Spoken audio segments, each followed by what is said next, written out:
Well, welcome to Riding Shotgun with Tupper. Thanks for being with us. And it is Friday, August the 16th. I'm just looking over here at our ponies. Maybe you'll see them as we go by them. They look okay. I need to get out and mow this area, but they look okay. They look pretty good.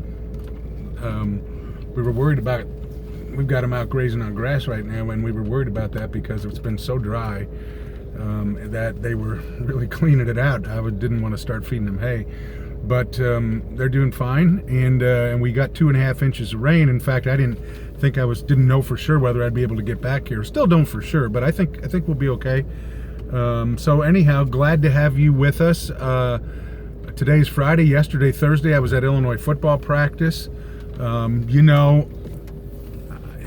thinking back to the first day of training camp, and everybody was gathered around watching the quarterbacks. I suppose to a certain degree they still are and always will, because we can't take our eyes off the quarterbacks.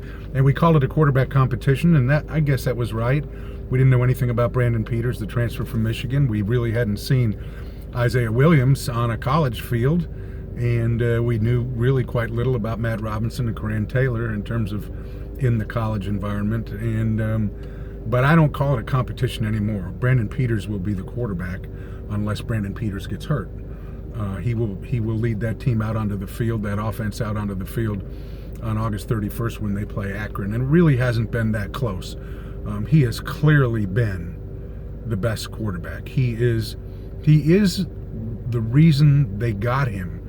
And I was thinking about it yesterday, how lucky they are to have gotten him, because they really saw value in adding an experienced guy. They knew that Isaiah Williams had never played in a college game, that Coran Taylor had never played in a college game, and that Matt Robinson had barely played in a few plays last year, and that's a scary proposition. Big Ten quarterback. There's been I know there's been occasions when true freshmen have come in and been able to make an impact, and maybe Isaiah Williams could do that, but it just looks like such a steep hill when you watch a true freshman out there.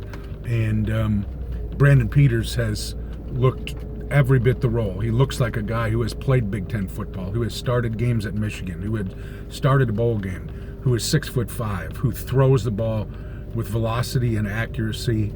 And as Rod Smith said yesterday, he's poised before the play, he's poised during the play, he's poised after the play. He is a more quiet kind of a leader than A.J. Bush was, or that some other people have been through the Illini years. And Rod doesn't care about that at all. In fact, Rod's recurring little line is, I don't care about the labor pains, just show me the baby. Show me the finished product. I don't care how you do it. He is communicating out on the field. You can see that. You can see that players look at him like he's the starter. And Lovey hasn't made that announcement yet. Last year, I think he announced A.J. Bush on the Monday before the opener. Maybe that'll be the same this year. It doesn't make any difference because I think there's no suspense. I think it's just so clearly Brandon Peters. And then the question becomes, well, what do you do with Isaiah Williams? And I think you got to play him. I mean, I could be wrong, but I think it's important to really engage his involvement, his interest, physically and mentally. I think it would be great to get him on the field, even if it's occasionally. Maybe there's some Wildcat stuff he would do. Maybe there's some a package that he would handle. Maybe he lines up in a position other than quarterback. Just, you want the ball in his hands. He is a breathtaking runner, and I think they'll try to find ways to do that. We'll see. I just think the way Lovey talks about Brandon Peters, when Lovey loves Isaiah Williams, he recognizes that he's not just a recruit. He was an important guy who bought into his thing and stepped up when he had a million other choices. And so, they want to treat him right. But Brandon Peters is a guy that they're speaking of as, he's everything as advertised and more. And the and more part to me is his ability to move. I think when he came in, I was under the impression, and I know talking to others, many others were under the impression that he was going to be sort of Wes Lunt 2.0. You know, a big guy with a big arm, good guy. Wes Lunt was all that.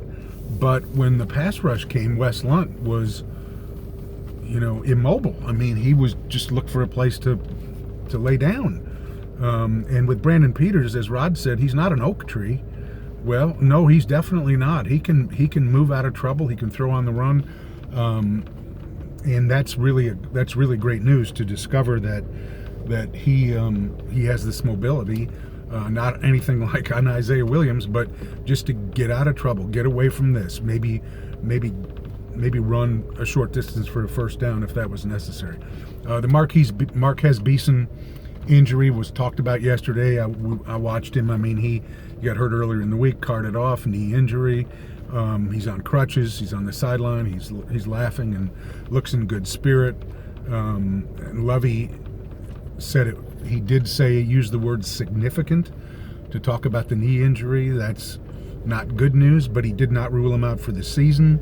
In the past, he has done that when someone like Mikey Dudek or Jake Hansen or whoever suffered an injury. When they found out definitively that they were done for the season, Lovey communicated that. He might do that today for all I know, but he didn't yesterday. And it's just a shame because he's such a good athlete and was probably the freshman most likely to play a big role.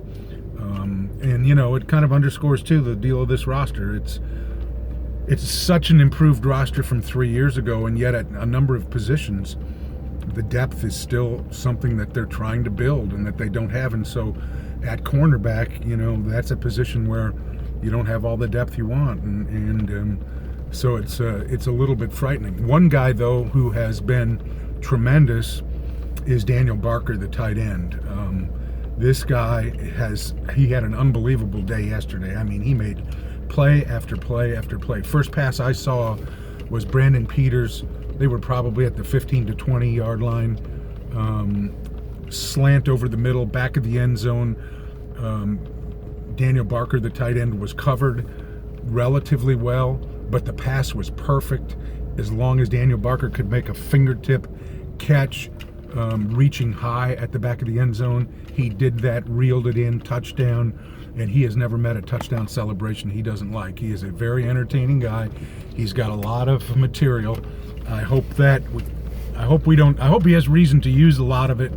I hope that he doesn't, you know, overdo it and get penalized, because we know that I'm watching some big old birds flying around. What is that one? Can't tell. It might be a vulture. Maybe they think I've come out here to die. Anyhow, he is really something. And a perfect example of a kid who showed you some talent as a freshman, wasn't as mature as he needed to be, spent that time between then and now really taking it seriously. Lost some weight, worked on his body, practiced, worked on his blocking, which was a part of his game that he needed to shore up. And now I think he looks really, really good. Now, as we know, if you followed Illini football, yeah, but will they use him? Because we haven't seen many offensive coordinators take advantage of a tight end. You know, we saw them start to do that a little bit with Lewis Dorsey, and then he washed out of the program. I'm hoping Rod will go to him. I'll tell you what, Brandon Peters likes throwing to him, so there's a chemistry there between those two. And I hope we see a bunch of him. He's been very, very impressive. So, you know, today's the final day of public practices. They go to Memorial Stadium tomorrow night. They move that back a little bit later. That will not be open to the public. And then they're going to come back over to the practice fields where they are now for a couple days of private practice over there. They like those fields. They can get things done over there. Then they will retreat back over to Memorial Stadium, and on the practice fields over there, there's some time off as kids check in for the semester and get acclimated and so forth and so on. And then they will zero in. They will get to game week on that Sunday, and they'll get to really zero in on Akron for the opener. Illinois basketball, they're back from the Italy trip. I talked to a few people yesterday. I know all those guys are tired. That's a tough travel. I know Brad's going to be on Lauren Tate's show Saturday morning at 9:15. He's going to meet with the media at Ubben Monday afternoon. I'm going to go over to that. Look, some really good things happen in Italy, and the emergence of, or the sign that two guys who were freshmen a year ago can now be relied upon for a bigger role.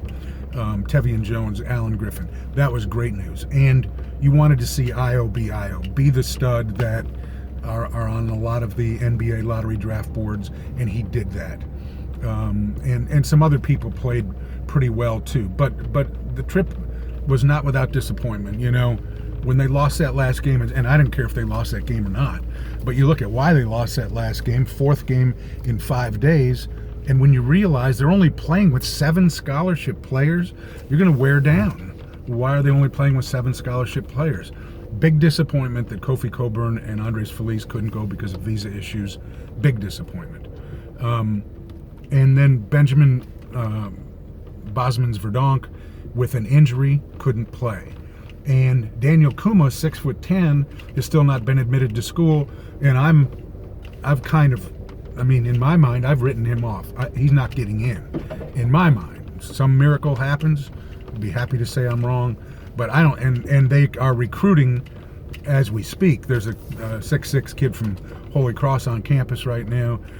But the problem is, and they ran into this problem in the Netherlands game, you know, without Kofi and without Kuma and only Georgie, there's really little. And here's the other problem. We've talked about, how are they going to use Kofi and Georgie together? Are there ways to do that?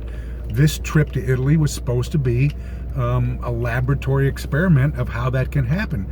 Now, how do you even practice it? Because if you put Georgie and Kofi on the same practice squad, you get nobody that can guard them.